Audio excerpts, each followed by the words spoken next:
From our 22 News Broadcast Center, this is 22 News in Focus. Good afternoon and welcome to 22 News in Focus. I'm Ciara Speller. National Military Appreciation Month is held each May to recognize and celebrate the service and sacrifices made by our veterans and service members. Congress chose May as National Military Appreciation Month because of several military events during the month, including Memorial Day, Loyalty Day, and Victory in Europe, or VE Day, commemorating the end of World War II in 1945. So today on 22 News in Focus, we'll be talking with several veteran service organizations about programs and services available in our region for veterans, active military, and their families. The U.S. Department of Veterans Affairs, or VA, provides medical care and a variety of benefits and services to active members and veterans of the U.S. Armed Forces and their families. In Western Massachusetts, the VA has a medical center in Leeds that provides primary care and specialty health services, as well as several clinics across the region. So joining me now is Sarah Robinson, Public Affairs Officer for the VA Central Western Massachusetts Healthcare System. We thank you so much for being on the program. Thank you for having me.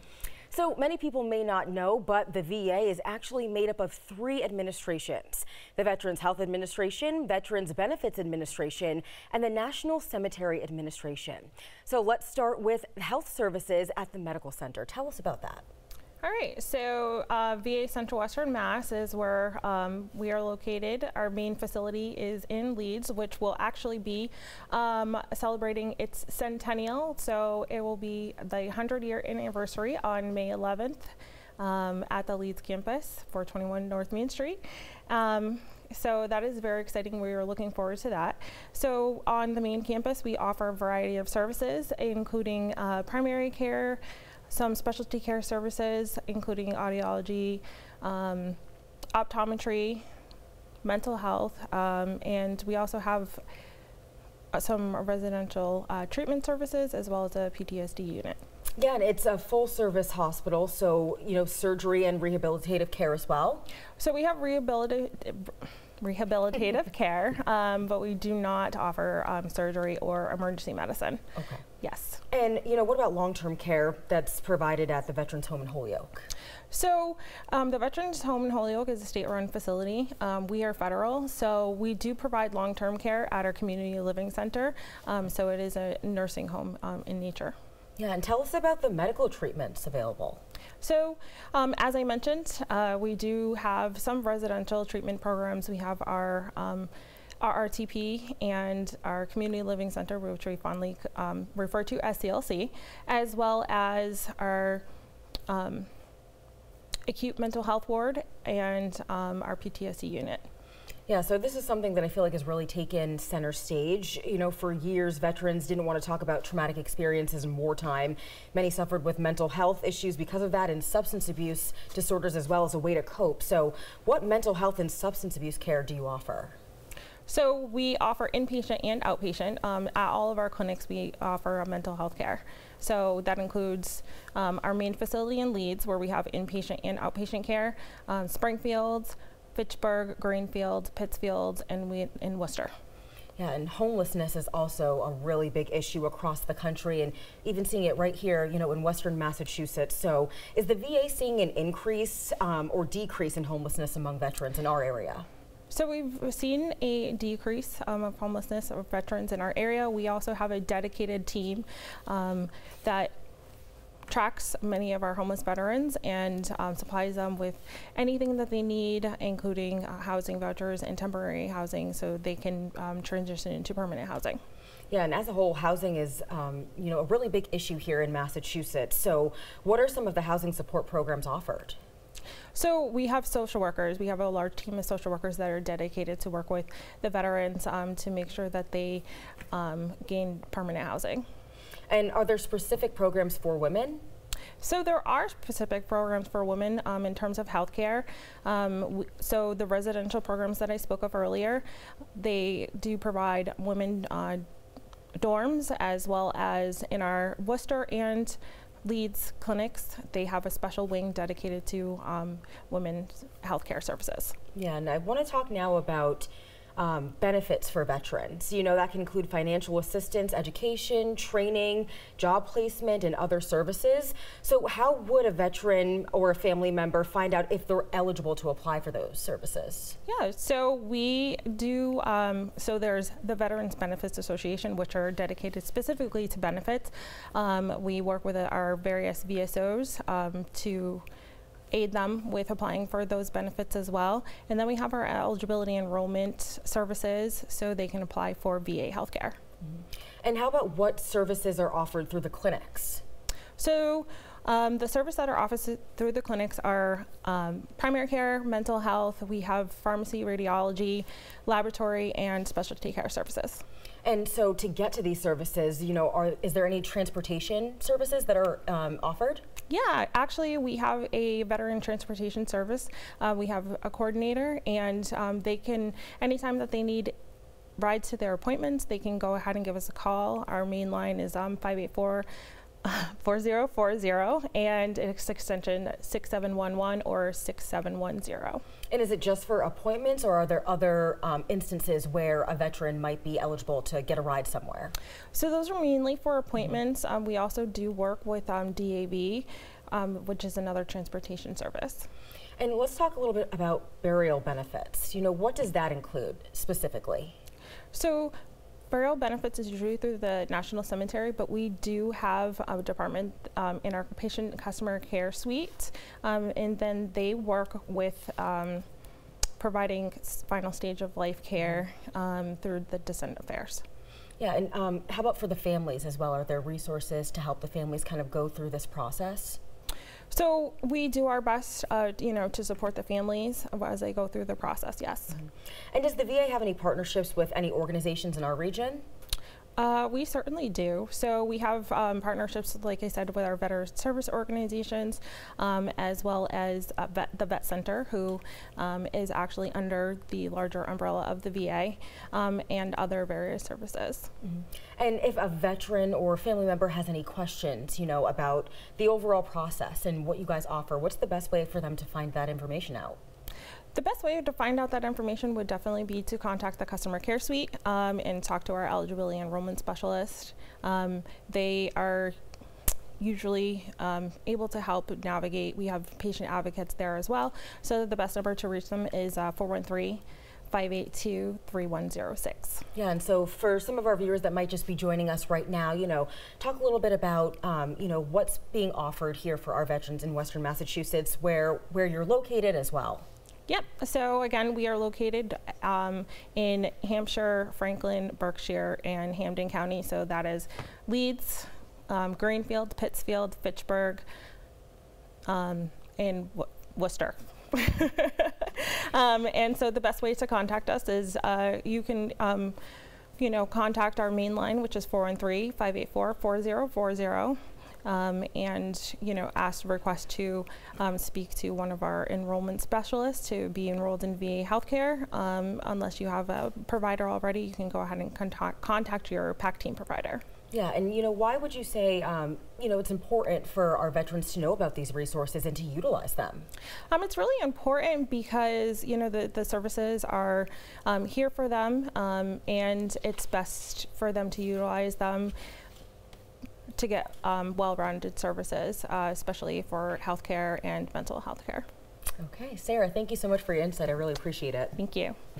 And when we return, we'll be talking about the services provided by the Springfield Vet Center.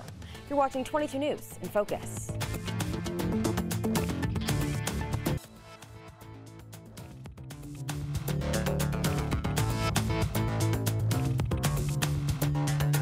Welcome back to 22 News in Focus. We're talking about veteran services as part of National Military Appreciation Month, which is observed in May. Our next guest is Brian Doe, a Veterans Outreach Program Specialist at the Springfield Vet Center, and we thank you for being here with us today. No, thank you for having me. I appreciate it. I'm just going to have you start talking about what your role is at the Vet Center and, you know, why are you involved? Sure. So as the outreach specialist at the Vet Center, my primary job is to provide outreach to veterans, current service members, and their families, whether that's going to the local military installations like Barnes and Westover Air Reserve Base, or going to local colleges, any type of local events, whether it's the Big E or any events where veterans and their family members may be present. But also when it comes to just any members of the community that might know a veteran or have a family member that's a veteran, just providing our information to them to be able to get, you know, a brochure or a business card into their hand, we think is extremely important. And we just want to make as many people aware of our services as possible. So the center is different than a medical facility. Could you explain to us the differences? Correct. So we are a part of the larger Department of Veterans Affairs system. So we fall under the Veterans Health Administration, but we fall under what's called Readjustment Counseling Service. So our vet center is a community-based clinic, and we're located right in West Springfield.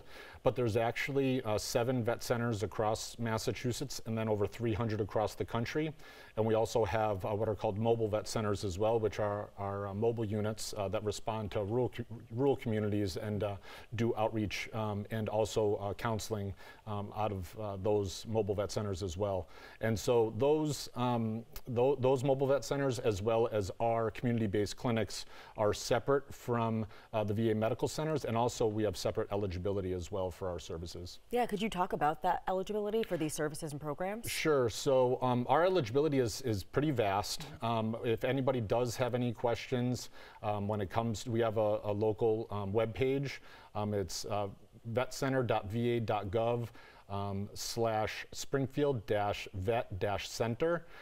Or they could call us at 413-737-5167, because when it comes to eligibility, you know, yes, we have a specific eligibility for counseling services, but we're never going to turn away a veteran that's in need of help. So we've really established a good network of veteran resources in the area. We have a lot of great community partners, and so we'll communicate with them over the phone, in person, and if we're not the service for them, we'll make sure to get them in the hands of somebody and do a nice warm handoff and make sure that they get the support that they need, whether it's, you know, just transitioning out of the military, or you know, if they're still in the military, or, you know, coming home after you know, deploying or something like that. So when it comes to eligibility specifically for our vet center, it's for service members that have deployed overseas. So if they've been, for example, if they've been to Iraq, Afghanistan, Vietnam, Grenada, you know, any what we call areas of hostility, or in direct support of those operations. And then one of our other eligibilities where we see, unfortunately, a lot of veterans that experience military sexual trauma. And then also we work with drone crews. There's a out of Joint Base Cape Cod, there's drone operators out of there. So we've seen definitely an increase in the amount of drone operators that are seeking services, as well as medical, any type of people that provided medical services to casualties of war. But then also recently we've expanded services to include all National Guard and reservists that have a behavioral health condition tied to their military service. So it doesn't have to be diagnosed. If they're, you know, struggling, they're, you know, they're stressed out with work or something like that, we're able to provide services for those current service members as well. So do participants have to be enrolled in VA healthcare to be eligible? Yeah, so they do not have to actually be enrolled in VA healthcare. So that's a misconception. A lot of times, a lot of folks will think that they have to be enrolled in VA healthcare, and they don't need to be. Usually what happens is we'll you know, get a copy of their DD-214 or some type of eligibility documentation, but we often will facilitate enrolling them in VA healthcare. So we'll introduce them to the enrollment and eligibility team at the VA, because we want the veterans, you know, and service members to take advantage of the VA healthcare and also, you know, other benefits that they've earned as well. And what type of specific services are provided? Sure. So primarily we offer counseling. So individual counseling, group counseling.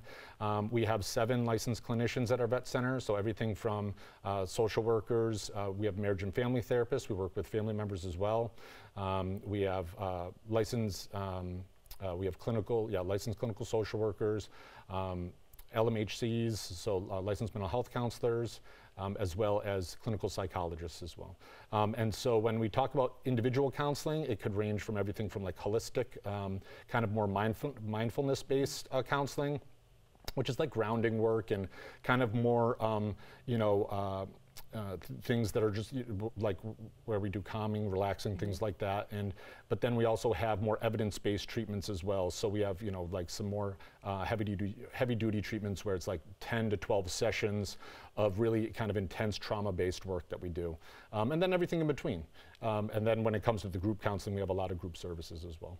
And are these services in person, or is there any virtual or any, over the phone types of services? Yeah, so we offer in-person services right at 95 Ashley Ave in West Springfield, but then we also offer services both virtually and over the phone. And when it comes to, we do the individual counseling as well as our group services, both in person and virtually. Yeah, you touched a little bit on, therapeutic activities. Could you just delve into that a little bit more? Yeah, so we're pretty fortunate with the amount of therapeutic activities that we're able to offer at the Vet Center. So we have an equine program. We partner with the Therapeutic Equine Center out of Holyoke. We've been doing that for a number of years. We partner with Holyoke Rose out of Holyoke on the Connecticut River and do kayaking. We have a hiking group where we hike local mountains around Western Massachusetts. We have a golf group that we do, actually at Toccoa Country Club. So there's a lot of different activities that veterans, current service members, and their families can take advantage of at our Vet Center. We do barbecues. We have 3 barbecues planned over the summer as well. And we also do something called Qigong. We have a Vietnam veteran by the name of Rich Ryan. He's been volunteering at our Vet Center for a number of years, and he's been doing this mindful, version of it's like a modified version of Tai Chi, and he's been doing that Qigong at our Vet Center, and it's been wonderful. So how about for women and minorities? Are there specific programs for them? Yep. So we have women-specific programs. We have a lot of different cultural programs. We also have a Spanish-speaking group at our Vet Center, and we have a bilingual counselor as well. So when it comes to being able to offer services to a diverse population, we really pride ourselves on that, and that's something that we've been offering for a number of years, and we've seen, especially with the population around Western Massachusetts, we really try to cater to the needs of our veteran population. I think we've been doing a pretty good job of that. And what are some of the main concerns that you're hearing from your clients? Yeah, so it could range from everything from just general stress from getting out of the military and transitioning to civilian life. It could be obviously everything that happened after COVID, and just I think obviously the general climate that's with the environment or with the current climate of the country, and so or whether people with work and juggling families. So there's a lot of different things that go on in folks' lives, and so being able to address their specific needs, that's what we really try to do when it comes to treatment planning, when it comes to how we provide services at the Vet Center. We do it on a really individual basis. Our clinical team's fantastic, and they're able to really provide, I think, a very thorough and vast, they're able to provide vast clinical care that's really superior, and it's been amazing to work there over the last 10 years. Yeah, so you listed off, all of the programs and services that you offer. What about cost? Is there a cost associated? Yeah, so pretty amazingly, there's zero cost associated with the services that we provide. And that could be from anything from, all the different, like whether it's the, golf group, hiking, kayaking, the different trips that we provide. We took 20 Vietnam veterans down to the wall down in Washington, D.C. back in 2018. Didn't cost them a dime. And we do barbecues, like I said, over the summer. And yeah, veterans and their families and current service members are more than welcome to attend, and it doesn't cost them anything. And so, when it comes to, being able to provide those services and support, we really, value what they've done for our country, and the least that we could do is be able to provide those services for them at no charge. All right, Brian Doe, Springfield Vet Center, thank you so much. Yeah. Really, really great insight as well. Great. Thank you very much. And after a short break, we'll be talking about Soldier On, a nonprofit that's been dedicated to ending veteran homelessness for 30 years. You're watching 22 News in Focus.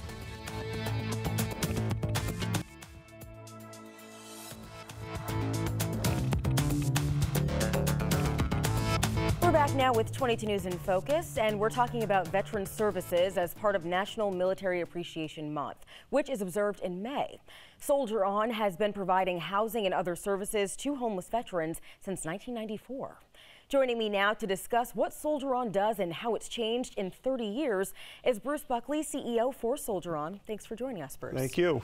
So let's just first talk about the mission of Soldier On and how has it evolved over the last 30 years? So the mission, it sounds simple, is to end veteran homelessness. And how it's evolved over the last 30 years is we started out as a transitional program located on the VA campus in Leeds. And since then, we've grown into a multiple of states, a lot of programming. We build and support permanent housing. We have a pretty extensive outreach program, and we still continue to offer transitional services. Yeah, and so the number of unhomed persons in Massachusetts has really reached a crisis level, right? You know, and a lot of individuals and families on waiting lists as well. So can you estimate how many homeless veterans there are in Western Massachusetts? Well, I can tell you this, that the point-in-time count reflects 126 or 129 most recently.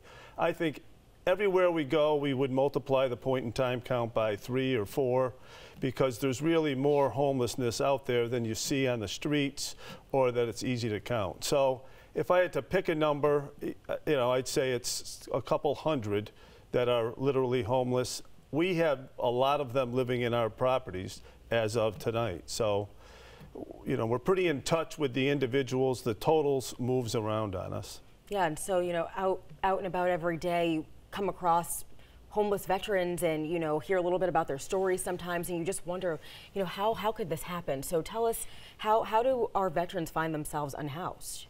Well, as I put it, I think the general public would think of it as maybe substance abuse, mental health issues, financial issues, and I think all of those certainly contribute.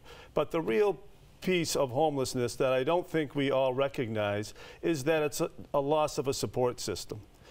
A lot of people share those other struggles, but they're not homeless, and I think that's because there's not a support system for those men and women, and that's what really we've become, is a support system that stays with them. It's not temporary. Many live with us till they pass away. So it really becomes a community, and that's what the men and women need.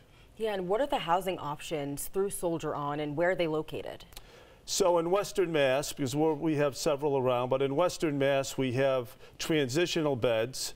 In Pittsfield, we have a building on the Leeds VA campus, and then we also have a female program with up to 16 women veterans in a transitional program on the VA campus. Additionally, we have permanent housing. So we've built, developed, and support several buildings in Western Massachusetts. I think we have 191 apartments that we've developed, and they're full at pretty much all the time. And they're located in Agawam, Chicopee, Leeds, Pittsfield, around Western Mass. And then we have outreach programs, which they don't live in our buildings, the men and women that we serve, but we serve them in the community. We can pay rent, we can pay utilities, we can pay security deposits to help keep veterans in housing or to put them in housing and then figure out what the services and supports they need from there. And for Soldier On, what are the eligibility requirements and then the application process? Walk us through that as well. So as Brian mentioned in his program, it's similar to that. It's a lower bar of eligibility than, let's say, VA medical. So really, if you've served 1 day of active duty in the military or the reserves or the National Guard, in a 1 day of service, anything other than a dishonorable discharge, we can help. And how would you access that? We'll show a number here at the end, or I can say it, but we have a hotline number that's manned by formerly homeless veterans. You call that number and you have help coming on the way within 24 hours. Yeah. So that's another way, or our website, wesoldieron.org. Yeah, so pretty quickly, 24 hours, you were saying. Yeah, that we have a mobile service model, so pretty much all of our employees have RAV4s, and we go out and we meet the veterans where they are. It's not up to them to get to us, it's up to us to get to them. Yeah, and we have some of those numbers on the screen right there that you were mentioning. Right. Yeah. So those numbers can get you assistance if you're a veteran, if you're being evicted, if you're homeless, if you have other struggles, feel free to call the number. And how about medical services? So we offer a little bit of medical, more than we used to. We have an RN that comes on site that we contract with. We also rely on the VA. So they're a great resource for us. We have now a program in our permanent housing that's just starting where the VA has more medical services coming to our buildings, meeting with our veterans. So the VA is a big resource for us, and also community providers. And how about substance abuse and mental health? All of that. We use the VA here in Leeds, has a program for mental health and substance abuse. We also have private contractors, private programs that we work with. If we can figure out a way to get them paid, whether it's through Mass Medicaid, whether it's through a VA benefit. So we have a lot of resources, and that's part of what we do on a daily basis. And what types of case management and referral services do you offer? So the services we offer have grown. It's not necessarily that we had some great vision 20 years ago, but we've learned as we've done more of this. So we have a case manager for everybody in our program, and they would work with you to see what benefits you have, what benefits you're eligible for, what do you need, do you want to go to school, do you want to, what type of housing do you want, and then we have a wellness director, we have a healthcare navigator now in all of our programs who is very specifically versed on the local healthcare providers as well as the insurances. We have 2 full-time attorneys that work with our attorneys, with our veterans to really make sure, this is at no cost to the veteran, that if there are barriers in the legal system, which isn't uncommon, we help them work through those barriers. So we offer transportation, we offer a meal a day in our permanent housing.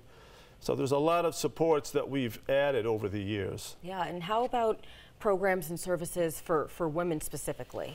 So as I mentioned earlier, we have a 16-unit transitional program on the VA campus here in Leeds. And then because of the success of that program, we built a 14-unit permanent housing building in Pittsfield, Mass. On our campus, and for just females. Because as Brian mentioned, many of the women that we see have suffered military sexual trauma. If they've been addicted, if they've had mental health issues, if they've been homeless, they may have had a lot of experiences that they need a very safe, secure environment to kind of get back on their feet. Yeah, and so our viewers at home, if they're wondering, you know, how can I help Soldier On? How can they get involved and help you guys? Well, I think we have an 800 number, which the best way would be to go through the website and reach out. How do you want to help? You can certainly donate. We're fortunate that we have a lot of grants, and all of the salaries, all of my salary, all of our operating costs are paid for. So any donations do go directly to the veteran or a new project or building. And then, you know, reach out, get a hold of us. We have volunteer programs and other ways that someone can support us. Yeah, and lastly, do you have any really big fundraising events that you guys look forward to every year? We have several. I think locally there's a golf tournament in August in the Berkshires that's been very popular. It has 2 full flights. That's coming up on August 16th. And then we have various other ones during the year that we rely on. All right, Bruce, thank you so much for providing that really helpful and useful information for our viewers at home. Thank you. And when we return, we'll be talking with the executive director of the Bilingual Veterans Outreach Centers, a nonprofit that offers multiple services to veterans statewide. You're watching 22 News in Focus.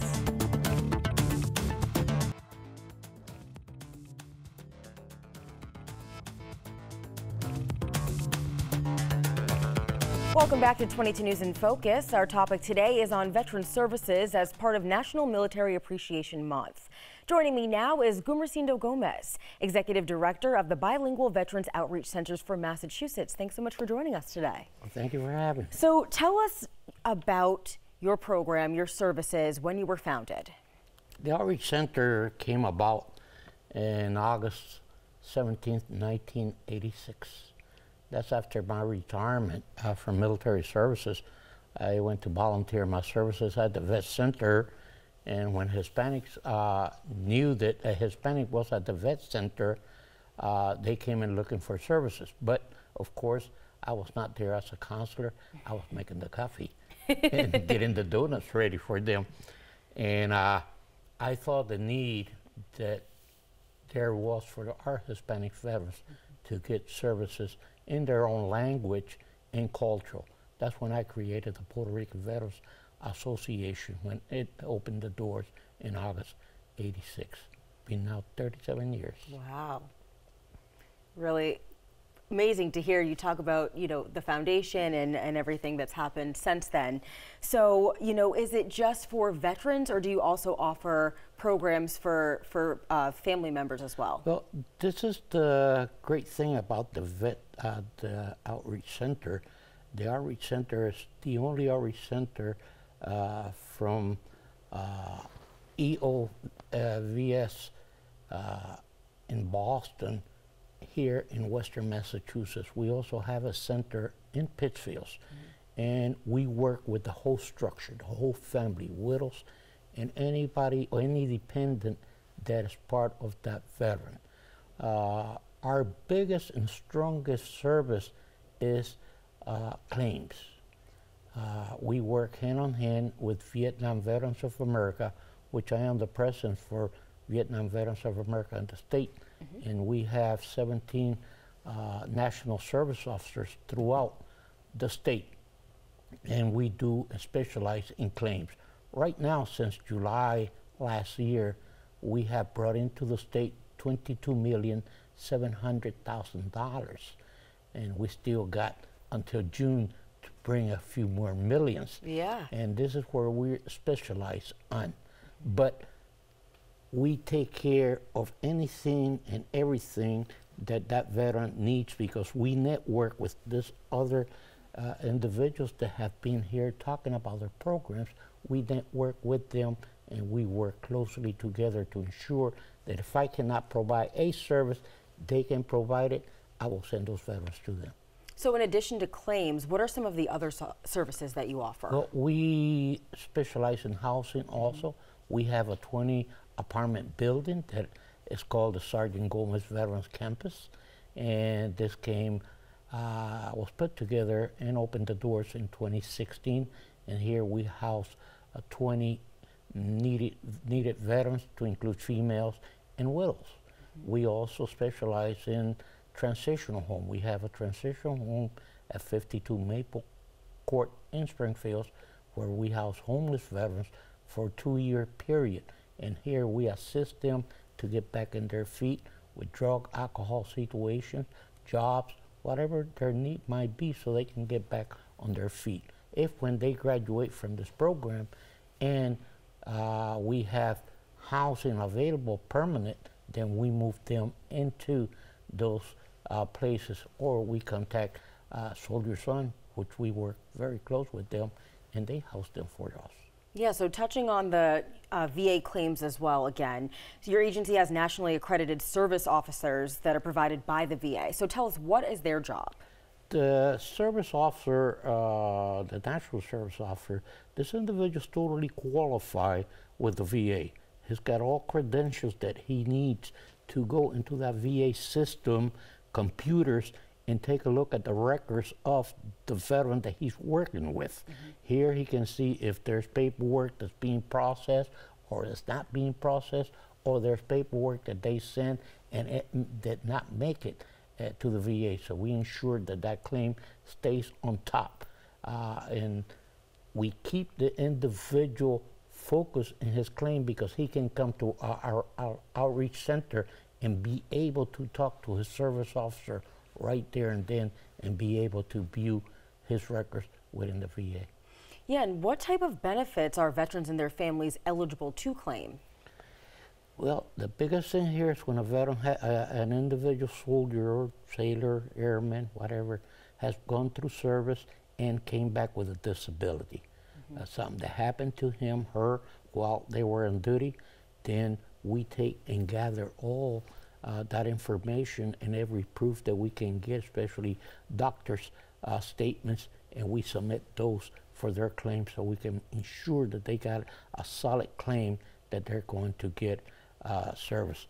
Just recently, we touched on a female veteran that has been trying to work her claim since 2018 with no success. Once we got hold of her, taught her what to do and what to get for us, we were able to put $233,000 in her pocket and $3,800 every month. And that's life-changing for a lot of our veterans, right? So it's education is really key, and you provide that for them. Well, that's very important, because if you can take the veteran with the family and put secure dollars in their pockets, then you take that stress out of them, and you are able to work with them in those other issues. So it becomes just easier to resolve their other issues they might have once they have that money that they can pay their rent, their utilities, and bring food to the table.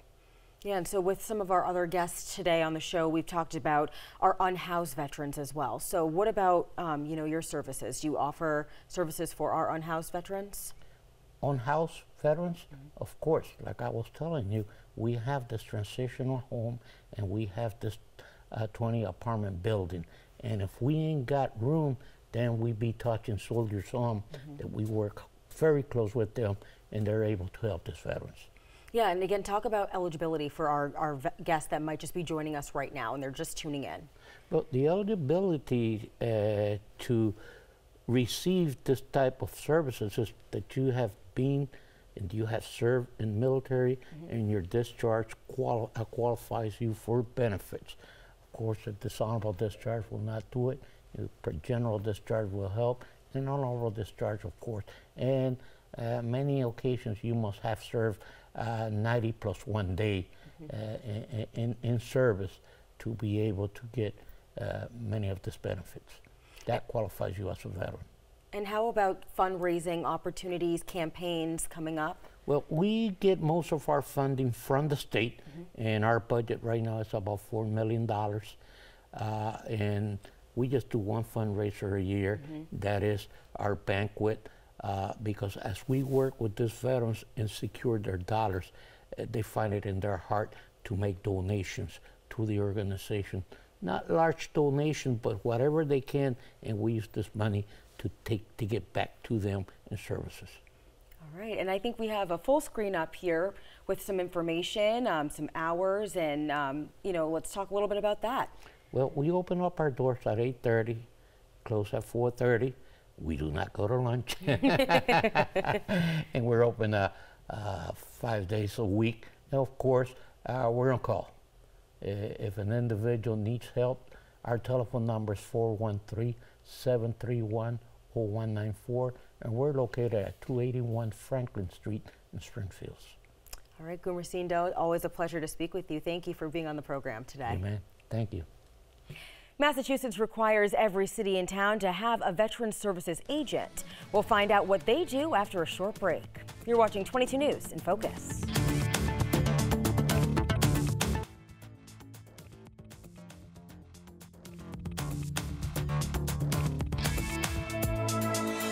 We're back now with 22 News in Focus, and a Massachusetts law requires that a Veteran Service Officer, or VSO, in every city and town in the state. These agents help guide veterans to essential services for eligible veterans, active members, and their families. Here with me now is Stephanie Shaw, the City of Chicopee's Director of Veteran Services. Thank you for joining us. Thank you for having me. So tell us a little bit about your background. You know, what led you to this? It was a really inconceivable path, to be honest. I joined the military on a dare, and then when I got out of the military, I joined a volunteer entity that was supporting the unit I was in, the Family Readiness Group, and then I got a paid contracted position with the Mass National Guard with family programs for 7 years, taking care of case management and deployment cycles. So through that position, I had learned about the municipal veteran service officers, and I knew that was going to be my next step, and it's my dream job. Yeah, so a dare, that was a huge leap. My current father-in-law told me I couldn't do it, and I said, watch me. Well, good for you for proving that you can do it. I'm really good at truth or dare. Yeah. And so why does the state require veteran services in every community? So since the Civil War, the state implemented a law called Chapter 115. And I compare it a lot to an octopus spitting 8 plates at a time. There's no other department in the municipalities that do what we do. The first step, number one, we administer an income supplementation program or medical and reimbursement program for qualified veterans and widows. And so that's a big piece, is we work with a lot of surviving family members. And we do a big service because we provide a safe entity where we can connect them to federal, state, and local benefits, and we can supplement their income and give them a much better quality of life. Second, we are responsible for making sure that our municipalities are honoring our patriotic holidays.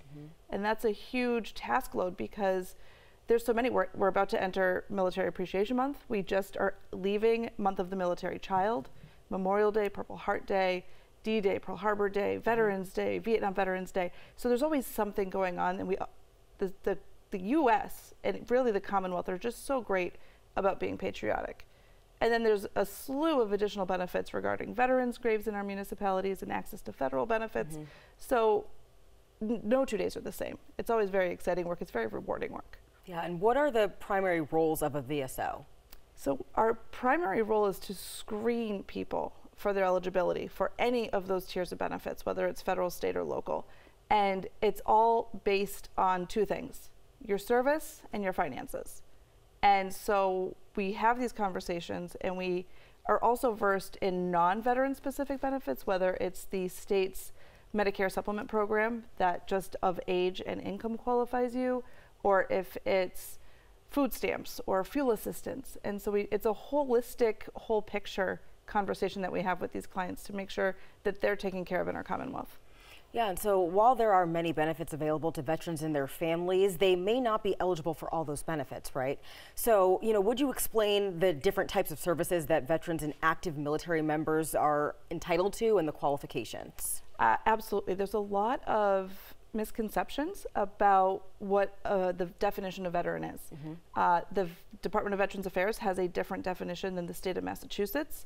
Then we heard from Soldier On, 1 day of active duty service. We heard from Gomer Sindo, 90 days plus 1. So our jobs are to understand the different eligibilities, and I tell all the veterans that come in, not everyone is eligible for the same things. It matters how you served. Was it active duty, Guard, or Reserve? It matters when you served, peacetime or wartime. It matters where you've served around the world. And it matters when you begin your relationship with the Department of Veterans Affairs, because it's a federal department that responds to the laws that Congress passes, and it's eternally passing new laws. So we're just responding to all of that and making sure that we're as up to date as we can. Yeah, and what's the best way for any veterans, participants that want to learn about everything you just said? Is it laid out directly for them? I wish. That'd be so nice, wouldn't it? No, I would say for anyone that has served in any branch of the military, in any component, or if you are the surviving family of someone who's served in the military, you need the DD-214, and you're going to want to contact your municipality, your city, your town. And the easiest way, the least stumbly way, really, is if you can get onto that town's website. There's going to be a Veteran Services office, or contact the veteran agent link and phone number, and that's going to be your number one way. They're constantly moving our offices. There's always the evolution of change of staff, so I would never tell someone, here's the name or here's the email. Go to the municipal website. It'll have the most current access. And so in addition to state and federal benefits, you also offer some referrals and assistance for housing, fuel, employment, other services. Absolutely. What are some of the most pressing issues that veterans are coming to you for? Every day is different. We do see the common fuel assistance, income supplementation. I've walked people through the Social Security application. I've done service-connected disabilities. I'm an accredited veteran service officer through a national organization. There's really, like I said, no 2 days are the same. Housing is a big issue in the state. I will tell a lot of people it's a really dicey situation because a lot of programs can't help until you've already fallen behind, and that's a very scary place to be. And some people will put themselves even more in a bad place trying to use credit cards or loans to sustain temporary housing, when in fact, if they would just let themselves fall into the catchment net that's out there with these other entities, they could be scooped up.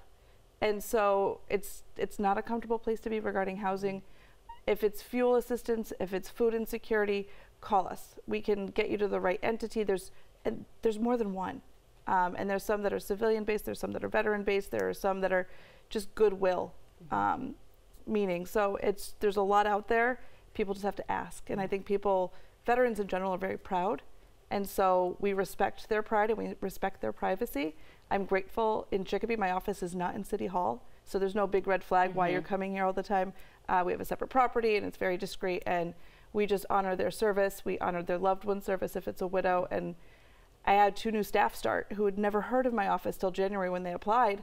And now they're running around with trumpets going, you guys have to come see this office. And I wish everybody read the letters we mail out. I wish everybody stopped by and knew that we were there. And just making them feel as comfortable as possible and know Absolutely. that these options are there for them. Yes. Yeah, and how about mental health and substance abuse? So we are not clinicians. None of the veteran service officers, I can't say that. Some of them actually have their degrees and are licensed social workers, but it's not the role of a VSO to administer medical care or counseling. But we are very well versed in the programs and the eligibility and the availability of the programs. Sometimes people aren't eligible for VA healthcare or the vet center, but CSO is a great option. Or we work with their private insurances through the referral program, through their primary care. I think that case management piece is what you're really going to get with the VSOs. And if you qualify for the Chapter 115 financial benefits, we remove all out-of-pocket medical expense burdens, and we can reimburse them or pay them direct to the provider. So that's a big help for a lot of our fixed income or struggling veterans. Do you have any numbers on how many people your office helps annually? Yes, it's crazy. So on average, I have over 100 service connection claims going. We administer monthly benefits to over 100 applicants and clients. We facilitate outreach and collaboration. I think collaboration is really, really big. So last year, the association I'm a part of, the Western Mass Veteran Service Officers, we partnered with the Vet Center and a few other entities, and we put together 4 game nights. And between those 4 game nights, we saw over 600 veterans and their families. And they were people that we don't see with those month-to-month benefits. So we're always looking to connect with more veterans. Hampden County has over 30,000 veterans. And Hampshire County is just under that. And so here in Western Mass, we've got almost 50,000 veterans. Yeah. I think it's just under 10,000 women veterans. So we've started women veteran network programs. And it's just about the outreach and letting people know. We administer a burial benefit in the town, and every year I get 4 or 5 veterans who would have qualified. And it's their next of kin coming to me to help cover their burial. And it saddens me to think I could have enhanced their quality of life for their last few years if I had known about them or if they had known about me. Yeah. Thank you, Stephanie. We really appreciate you being on the program today. Thanks for having me. And I'll have some final words once we return. You're watching 22 News in Focus.